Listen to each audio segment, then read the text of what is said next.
ಕಡೆಗಳಲ್ಲಿ ಆಸ್ಪತ್ರೆಗಳೇ ಇರೋದಿಲ್ಲ.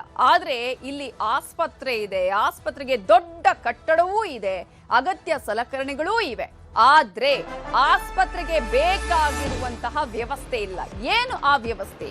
ಆಸ್ಪತ್ರೆಯಲ್ಲಿ ಅಗತ್ಯಕ್ಕೆ ತಕ್ಕಂತೆ ಡಾಕ್ಟರ್ಸ್ ಇಲ್ಲ, ಸಿಬ್ಬಂದಿ ಇಲ್ಲ. ಇವರ ಕೊರತೆಯೇ ಈಗ ದೊಡ್ಡ ಮಟ್ಟದಲ್ಲಿ ಅಲ್ಲಿ ಕಾಡ್ತಾ ಇರೋದು. ಇದು ವಿಜಯಪುರ ತಾಲೂಕಿನ ಕನ್ನೂರು ಆಸ್ಪತ್ರೆಯ ಕತೆ. ಕನ್ನೂರು ಆಸ್ಪತ್ರೆ ಯಾವ ರೀತಿಯಾಗಿ ಸಮಸ್ಯೆಗಳಿಗೆ ಈಗ ತುಂಬಿ ತುಳುಕ್ತಾ ಇದೆ ಅನ್ನೋದನ್ನ ನಾವು ನಿಮಗೆ ತೋರಿಸ್ತೀವಿ. ಆದ್ರೆ ಇಲ್ಲಿ ಒಂದು ಖುಷಿ ಪಡುವ ವಿಚಾರ ಅಂತ ಹೇಳಿದ್ರೆ ದೊಡ್ಡ ಆಸ್ಪತ್ರೆ ಇದೆ, ಕಟ್ಟಡ ಇದೆ, ಅಷ್ಟು ಮಾತ್ರ ಅಲ್ಲ, ಮೂಲ ಸಲಕರಣೆಗಳೂ ಇದೆ. 102 ಬೆಡ್ ಇರುವ ಕನ್ನೂರಿನ ಪ್ರಾಥಮಿಕ ಆರೋಗ್ಯ ಕೇಂದ್ರದ ಬಗ್ಗೆ ನಾವು ಹೇಳ್ತಾ ಇದ್ದೀವಿ. 11 ಗ್ರಾಮಗಳಿಗೆ ಇದುವೇ ಪ್ರಾಥಮಿಕ ಆರೋಗ್ಯ ಕೇಂದ್ರವಾಗಿ ಆಧಾರವಾಗಿದೆ. ಇದೇ ಒಂದು ಆಸ್ಪತ್ರೆಯ ಮೇಲೆ ಡಿಪೆಂಡ್ ಆಗಿದ್ದಾರೆ ಬರೋಬ್ಬರಿ 18,000 ಜನ. ಸದ್ಯ 2 ವೈದ್ಯರಿದ್ದಾರೆ, 6 ಜನ ಸಿಬ್ಬಂದಿ ಇದ್ದಾರೆ. ಒಟ್ಟಾರೆಯಾಗಿ ಇಲ್ಲಿರುವಂತಹ ಸಿಬ್ಬಂದಿಯ ಸಂಖ್ಯೆ ಕೇವಲ 8 ಮಂದಿ ಮಾತ್ರ. ಇನ್ನು ಆಪರೇಷನ್ಗೆ ಡಾಕ್ಟರ್ ಜೊತೆಗೆ ಟೆಕ್ನಿಷಿಯನ್ನೂ ಇಲ್ಲ.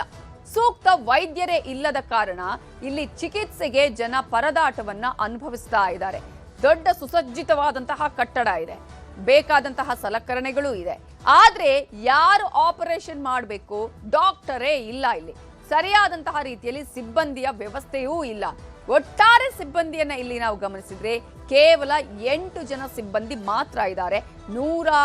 ಅದರಲ್ಲೂ 11 ಗ್ರಾಮಗಳ ಜನ ಈ ಒಂದು ಆಸ್ಪತ್ರೆಯನ್ನ ಅವಲಂಬನೆ ಮಾಡಿಕೊಂಡಿದ್ದಾರೆ. ಆದ್ರೆ ಇದಕ್ಕೆ ಸರಿಯಾದಂತಹ ವ್ಯವಸ್ಥೆ ಇದ್ದಿದ್ರೆ ಈ ಒಂದು ಆಸ್ಪತ್ರೆಯಲ್ಲಿ ಇನ್ನೂ ಕೂಡ ಸಾಕಷ್ಟು ಜನ ಪೇಷಂಟ್ಸ್ ಬರ್ತಾ ಇದ್ರು. ಕನ್ನೂರು ಗ್ರಾಮದಲ್ಲಿ ಸಮುದಾಯ ಆರೋಗ್ಯ ಕೇಂದ್ರ ಇದು ದೊಡ್ಡ ಕಟ್ಟಡ. ನಮ್ಮದು ಇಡೀ ವಿಜಯಪುರ ಜಿಲ್ಲೆಯಲ್ಲಿ ಎರಡನೇ ಒಂದು ದೊಡ್ಡ ಕಟ್ಟಡ ಇದು. ಆದರೆ ಇಲ್ಲಿ ಯಾವುದೇ ರೀತಿಯಾದಂಥ ಸೌಲಭ್ಯಗಳಿಲ್ಲ. ಎಲ್ಲ ರೂಮ್ಗಳಿದ್ದಾವೆ, ಹೆರಿಗೆ ಇದು ಇದೆ, ಆಮೇಲೆ ಎಕ್ಸ್ರೇ ಇದೆ. ಅಲ್ಲಿ ಯಾವುದೇ ರೀತಿಯಾದಂಥ ಕೆಲಸ ಕಾರ್ಯಗಳು ನಡೀತಾ ಇಲ್ಲ, ಮಷಿನ್ಗಳಿಲ್ಲ. ಈ ರೀತಿಯಾದಂಥ ಇಲ್ಲಿ ಅವ್ಯವಸ್ಥೆ ಆಗಿದೆ. ಇದರಿಂದ ಇಲ್ಲಿ ಬರುವಂಥ ರೋಗಿಗಳು ತುಂಬ ಸಾಕಷ್ಟು ಕಷ್ಟಪಡ್ತಾ ಇದ್ದಾರೆ. ಇಲ್ಲಿ ಬರುವ ರೋಗಿಗಳೇ ತುಂಬ ಬಡವರಿದ್ದರು ಬರ್ತಾರೆ. ಆ ಬಡವರಿಗೆ ಒಂದು ಒಳ್ಳೆಯ ಸೌಲಭ್ಯ ಕೊಡಲಿಲ್ಲ ಅಂದರೆ ನಾವು ಇಲ್ಲಿ ಇಷ್ಟು ದೊಡ್ಡ ಕಟ್ಟಡ ಕಟ್ಟಿ ಏನು ಉಪಯೋಗ? ಇದು ಸರ್ಕಾರವಾಗಿ ಗಂಭೀರವಾಗಿ ತೆಗೆದುಕೊಳ್ಬೇಕು. ಆಮೇಲೆ ಇಲ್ಲಿ ಸಾಕಷ್ಟು ಹಗರಣ ಕೂಡ ಆಗಿದೆ, ಸುಮಾರು 45 ಲಕ್ಷ ರೂಪಾಯಿ ಹಗರಣ. ಇಲ್ಲಿ ದವಾಖಾನೆ ನೋಡಿದ್ರೆ ಭಾಳ ಹೈಟೆಕ್ ದವಾಖಾನೆ ಕಟ್ಟ್ಯಾರ. ಕರೆ ಇಲ್ಲಿ ಸರಿಯಾದ ಡಾಕ್ಟರ್ಸ್ ಇಲ್ಲ, ಸರಿಯಾದ ಒಂದು ಔಷಧಿಗಳದ್ದು ಇದು ಇಲ್ಲ. ಇಲ್ಲಿ ಎಕ್ಸ್ರೇ ಅದ ಮತ್ತು ಆಪ್ರೇಷನ್ ಥಿಯೇಟ್ರ್ ಅದ. ಪ್ರತಿಯೊಂದು ಸಲಕರಣೆ ಇದ್ರೂ ಕೂಡ ಅವು ಡಸ್ಟ್ಬಿನ್ ಬಿದ್ದಂಗೆ ಅವು ಉಪಯೋಗಕ್ಕೆ ಬರ್ತಾ ಇಲ್ಲ. ಮತ್ತು ಸರ್ಕಾರ ಏನು ನಮಗೆ ಇಲ್ಲಿ ಸುಮಾರು 11 ಗ್ರಾಮಗಳಿಗೆ ಒಂದೇದು ಸಮುದಾಯ ಕೇಂದ್ರ.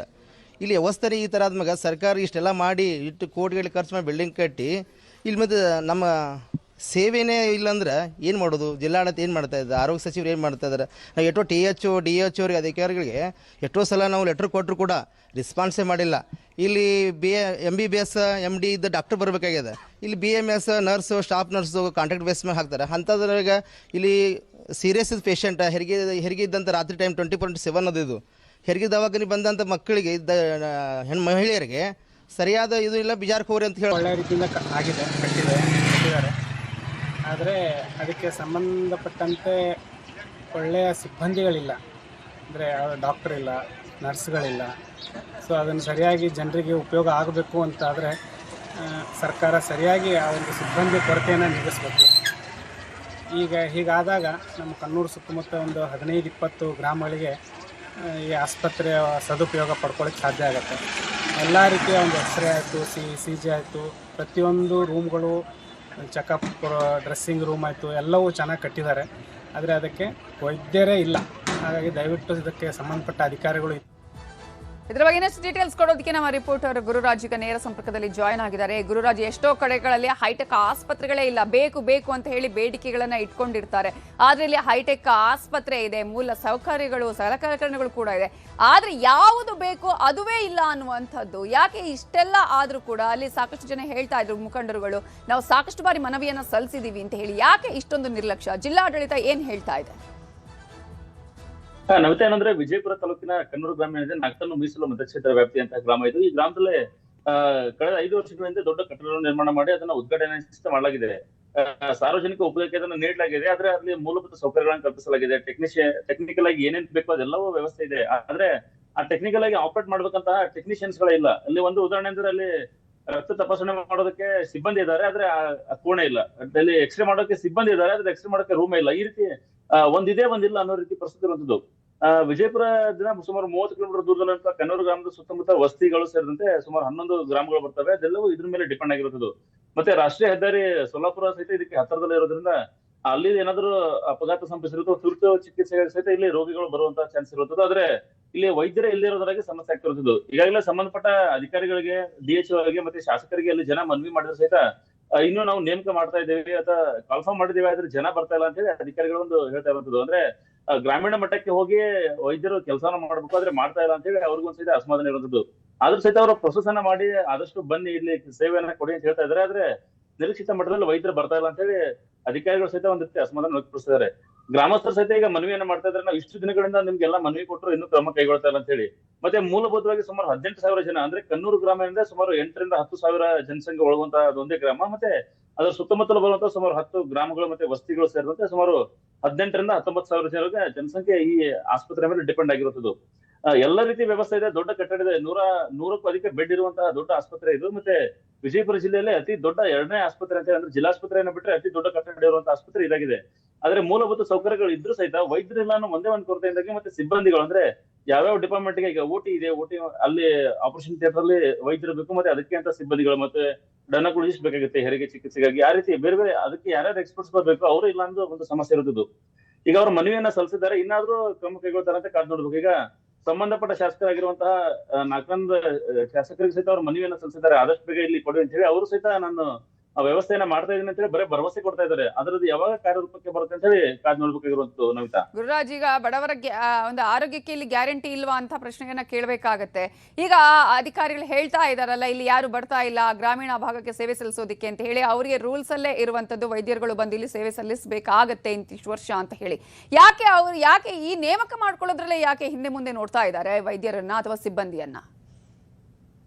ನವಿತಾ, ಇದೇ ಪ್ರಶ್ನೆ ನಾವು ಅಧಿಕಾರಿಗಳು ಕೇಳಿದಾಗ ಅವರು ನಮ್ಮ ಪ್ರೊಸೆಸ್ ಅನ್ನ ಮಾಡ್ತಾ ಇದ್ದಾರೆ, ಸರ್ಕಾರದ ನಿಯಮಗಳು ಯಾವ ರೀತಿ ಇದೆ ಅದೇ ರೀತಿ ಮಾಡ್ತಾ ಇದೀವಿ, ಆದ್ರೆ ಅಪ್ಲೈನೇ ಮಾಡಿ ಬರ್ತಾ ಇಲ್ಲ ಅಂತ ಹೇಳಿದ್ರೆ, ಅದರಲ್ಲೂ ವಿಶೇಷವಾಗಿ ಗ್ರಾಮೀಣ ಭಾಗದಲ್ಲಿ ಏನಾದ್ರೂ ಸೇವೆ ಸಲ್ಲಿಸುವಂತಂದ್ರೆ ಹಿಂಜರಿತಾರೆ ಅಂತ ಹೇಳಿ ಒಂದು ಅಸಮಾಧಾನ, ಮತ್ತೆ ಅವ್ರಿಗೆ ಒಂದ್ ಸಹಿತ ಅಸಮಾಧಾನ ಇರುತ್ತದೆ. ಅದರಲ್ಲೂ ಈಗ ಹೆರಿಗೆ ವಿಚಾರಕ್ಕೆ ಸಂಬಂಧಂಗೆ ಮಹಿಳೆಯರೇ ಬೇಕಾಗುತ್ತೆ, ಆದ್ರೆ ಮಹಿಳಾ ವೈದ್ಯರು ಬರ್ತಾ ಇಲ್ಲ ಅಂತ ಹೇಳಿ ಅವ್ರಿಗೂ ಒಂದ್ ಸಹಿತ ಅವ್ರಿಗೂ ಒಂದು ಕೊರತೆ ಕಾಡ್ತಾ ಇದೆ ಅಂತ ಹೇಳ್ತಾ ಇರುತ್ತದೆ. ಈಗ ಇಲ್ಲಿ ಮುಖ್ಯವಾಗಿ ಬೇಕಾಗಿರುತ್ತದೆ ಹೆರಿಗೆಗೆ ಪ್ರಮುಖವಾಗಿ ಆದ್ಯತೆಯನ್ನ ಕೊಡಬೇಕಾಗಿದೆ ಅಂತ ಹೇಳಿ. ಯಾಕಂದ್ರೆ ಇಲ್ಲಿ OT ಇದೆ, ಎಲ್ಲ ರೀತಿ ವ್ಯವಸ್ಥೆ ಇದೆ, ಆಪರೇಷನ್ ಥಿಯೇಟರ್ ಇದೆ, ಅದಕ್ಕೆ ಏನೇನ್ ಬೇಕು ಎಲ್ಲ ಪೂರಕವಾದ ಟೆಕ್ನಿಷಿಯನ್ಗಳು ಇಲ್ಲದ್ರೆ ಟೆಕ್ನಿಕಲ್ ಇಲ್ಲೆಲ್ಲ ಇದೆ. ಆದ್ರೆ ವೈದ್ಯರೇ ಇಲ್ಲ, ಅದೊಂದ್ ಬಿಟ್ರೆ ಉಳಿದ ಎಲ್ಲ ಇರೋದ್ರಿಂದ ಅದು ಇದ್ದು ವೇಸ್ಟ್ ಆಗುತ್ತೆ ಅಂತ ಹೇಳಿ. ಈಗ ಸುಮಾರು 5 ವರ್ಷಗಳ ಹಿಂದೆ ಅದು ಓಪನ್ ಮಾಡಿದ್ರೆ ಆದ್ರೆ 5 ವರ್ಷಗಳಿಂದ ಯೂಸ್ ಆಗ್ತಾ ಇಲ್ಲ. ಹಾಗಾಗಿ 5 ವರ್ಷದಿಂದ ಸೇಮ್ ಸಮಸ್ಯೆ ಇದೆಯಾ? 5 ವರ್ಷದಿಂದ ಜನ ಮನವಿಯನ್ನು ಸಲ್ಲಿಸ್ತಾನೆ ಇದ್ದಾರೆ ಗುರುರಾಜ್ ಇಲ್ಲಿ.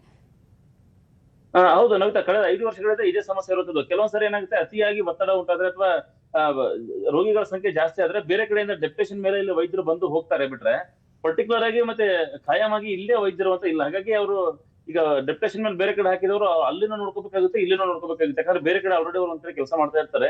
ಅದ್ರ ಜೊತೆಗೆ ಎಡಿಷನಲ್ ಆಗಿ ಇದು ಮಾಡೋದ್ರಿಂದ ಅವ್ರಿಗೂ ಸಹಿತ ಒತ್ತಡ ಆಗೋದ್ರಿಂದ ಅಲ್ಲಿ ಬರೋಕ್ಕಾಗಲ್ಲ ಅಂತ ಹೇಳಿ. ಮತ್ತೆ ಇದು 24x7 ಆಸ್ಪತ್ರೆ ಇರೋದ್ರಿಂದ ಇಲ್ಲಿ ಖಾಯಂ ವೈದ್ಯರು ಇರಲೇಬೇಕು ಅಂತ ಹೇಳಿ. ರಾಷ್ಟ್ರೀಯ ಹೆದ್ದಾರಿನೂ ಹತ್ರ ಇರೋದ್ರಿಂದಾಗಿ ಅಲ್ಲೂ ಸಹಿತ ಈಗ ತುರ್ತು ಅಪಘಾತ ಸಂಭವಿಸಿದ್ರೆ ಅಲ್ಲಿಗೂ ಸಹಿತ ಚಿಕಿತ್ಸೆಗೆ ವಿಜಯಪುರಕ್ಕೆ 30 ಕಿಲೋಮೀಟರ್ ಬರ್ಬೇಕಾಗುತ್ತೆ. ಅವರು ಇದು ಹತ್ರದಲ್ಲೇ ಇದೆ, ರಾಷ್ಟ್ರೀಯ ಹೆದ್ದಾರಿಯಿಂದ ಸ್ವಲ್ಪ ದೂರದಲ್ಲಿದೆ. ಹಾಗಾಗಿ ಅದನ್ನು ಅನುಕೂಲ ಆಗುತ್ತೆ. ಹಾಗಾಗಿ ಎಲ್ಲ ಕಾರಣಗಳಿಂದಾಗಿ ಅವರು ಈ ಸಮಸ್ಯೆನ ಪರಿಹಾರ ಮಾಡಿ ಅಂತ ಆಗ್ರಹ ಮಾಡ್ತಾ ಇದ್ದಾರೆ. ಆದ್ರೆ ಅಧಿಕಾರಿಗಳು ನಮ್ ಲೆವೆಲ್ ಮಾಡ್ತಾ ಇದ್ದೇವೆ, ಆದ್ರೆ ನಿರೀಕ್ಷೆ ಮಾಡೋದ್ರಲ್ಲಿ ಆಗ್ತಾ ಇಲ್ಲ ಅಂತ ಹೇಳಿ ಒಂದ್ ರೀತಿ ಅಸಮಾಧಾನ ವ್ಯಕ್ತಪಡಿಸಿದ್ರೆ, ಜನರು ಆರೋಪ ಮಾಡ್ತಾ ಇರೋದು 5 ವರ್ಷಗಳಿಂದ ಇದೇ ರೀತಿ ಹೇಳ್ತಾ ಇದ್ದಾರೆ, 5 ವರ್ಷಗಳಿಂದ ಬರ್ದೇ ಇದ್ರೆ ಬೇರೆ ಯಾರಾದ್ರೂ ಅಲ್ಟರ್ನೇಟಿವ್ ಮಾಡ್ಬೇಕಲ್ವಾ ಅಂತ ಹೇಳಿ ಒಂದು ಪ್ರಶ್ನೆ ಮಾಡ್ತಾ ಇದ್ದಾರೆ. ಹಾಗಾಗಿ ಎರಡೂ ಕಡೆಯಿಂದ ಈ ರೀತಿ ಪರಿಸ್ಥಿತಿ ಇರೋದ್ರಿಂದ ಸಂಬಂಧಪಟ್ಟ ಶಾಸಕರು ಇದಕ್ಕೆ ಏನ್ ಮಾಡ್ತಾರೆ ಅಂತ ಹೇಳಿ ಈಗ ಕಾದ್ ನೋಡ್ಬೇಕಾಗಿರುವಂತಹ ಪರಿಸ್ಥಿತಿ ಒಟ್ಟಾಗಿರುವುದು.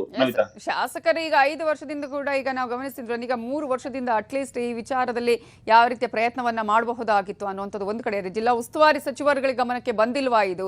ಈಗ ಎಮರ್ಜೆನ್ಸಿ ಆದಂತಹ ಸಂದರ್ಭದಲ್ಲಿ ಏನ್ ಮಾಡ್ತಾರೆ? ಯಾವ ರೀತಿಯಾಗಿ ಜನರಿಗೆ ಈಗ ಸಮಸ್ಯೆ ಆಗ್ತಾರೆ, ಎಮರ್ಜೆನ್ಸಿ ಇಮಿಡಿಯೇಟ್ ಆಗಿ ಕರ್ಕೊಂಡು ಹೋಗ್ತಾರೆ, ಕರ್ಕೊಂಡು ಹೋದ್ರೂ ಯೂಸ್ ಇಲ್ಲ ಅನ್ನುವಂತಹ ಪರಿಸ್ಥಿತಿ ಅಲ್ವಾ ಹಾಗಾದ್ರೆ?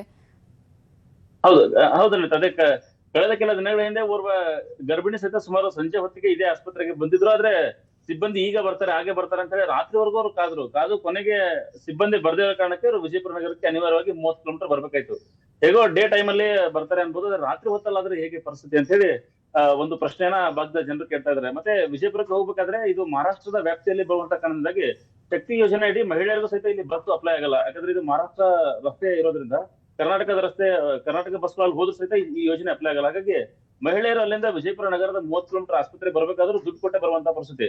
ಒಂದು ಸರ್ಕಾರಿ ಆಸ್ಪತ್ರೆ ಇದ್ರು ಅಲ್ಲಿ ಸಿಬ್ಬಂದಿಗಳಿಲ್ಲ ಮತ್ತೆ ವೈದ್ಯರಿಲ್ಲ, ಅದೊಂದು ಸಮಸ್ಯೆ ಇರುವಂತದ್ದು. ಮತ್ತೊಂದು ವಿಜಯಪುರಕ್ಕೆ ಬಂದು ಚಿಕಿತ್ಸೆ ಪಡಿತೇವಂತಾದ್ರೂ ಫ್ರೀ ಬಸ್ ಇಲ್ಲ ಅವ್ರಿಗೆ. ಹಾಗಾಗಿ ಇದೆಲ್ಲ ಸಮಸ್ಯೆಯಿಂದಾಗಿ ಅವ್ರಿಗೆ ಆಸ್ಪತ್ರೆ ಯಾಕಾದ್ರೂ ಇದೆ ಅಂತ ಹೇಳಿ, ಇಷ್ಟು ದೊಡ್ಡ ಆಸ್ಪತ್ರೆ ಕಟ್ಟಿದೆ ಅಂತ ಹೇಳಿ ಹಿಂದಿನ ಅವಧಿಯ ಶಾಸಕರು ಹೇಳ್ತಾ ಇದ್ರು, ಮತ್ತೆ ಈಗಿನ ಅವಧಿಯ ಶಾಸಕರು ಹೇಳ್ತಾ ಇದ್ದಾರೆ. ಆದ್ರೆ ನೀವು ಕಟ್ಟಿದ್ದೀರಾ ಕರೆಕ್ಟ್, ಆದ್ರೆ ಅದರಿಂದ ಜನರಿಗೆ ಏನ್ ಅನುಕೂಲ ಆಗಿದೆ ಅನ್ನೋದನ್ನ ನೀವು ಉತ್ತರ ಕೊಡಿ ಅಂತ ಹೇಳಿ.